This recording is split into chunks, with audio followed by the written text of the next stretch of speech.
Hello and welcome to another episode of Coffee with Capril. Hey, let me ask you something.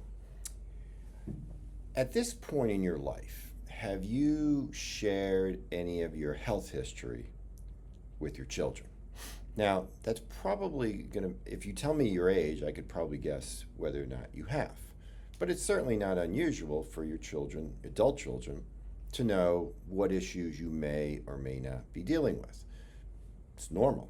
In fact, I take my mother now to the doctor all the time.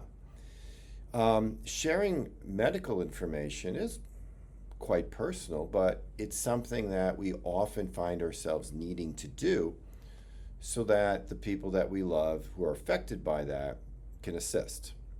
Well, that having been said, let me ask you another question. Have you shared your financial information with your children? Now, while I know a lot of my clients have, at my encouragement, a lot have not. There's just some, I guess, unwritten rule that you don't share that. Now, I'm not being judgmental at all. I understand it. Because I'm in the line of work that I am, talking about money comes very natural to me. I really have no problems telling people what I paid for a house or a car. Wes knows all the financials of our family, has from a very young age.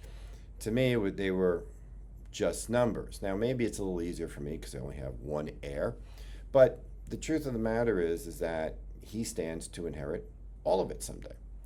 And it's very likely that your children stand to inherit some or all of it in the future. Now, you can just go on and live your life and not share any of that financial information with them. You know what? That's perfectly fine. They'll find out eventually. On the other hand, you may find it beneficial to review that information with them. When I work with clients and we share that information with their kids, it's extremely helpful.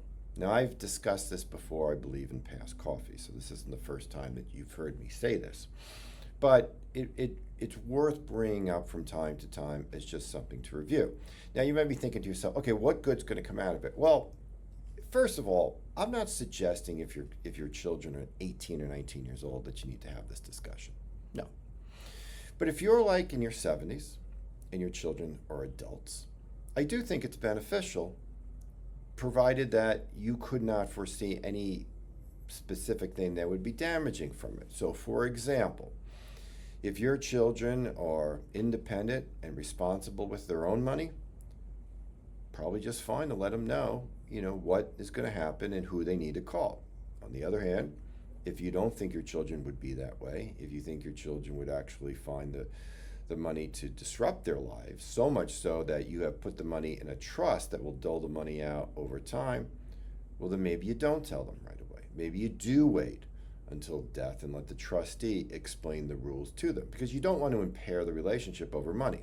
It's the worst reason to impair a relationship, in fact, but it's probably the number one reason why family relationships get disrupted.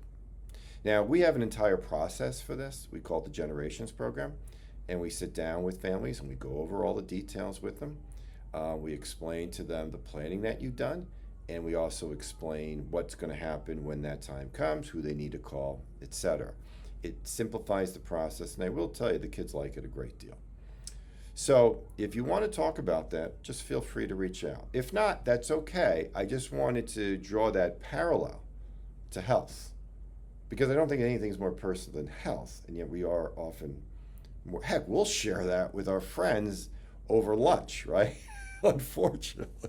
It's like I always said, I knew I was not young anymore when I spent time talking about my health. Anyway, you take good care. Talk soon. Bye-bye.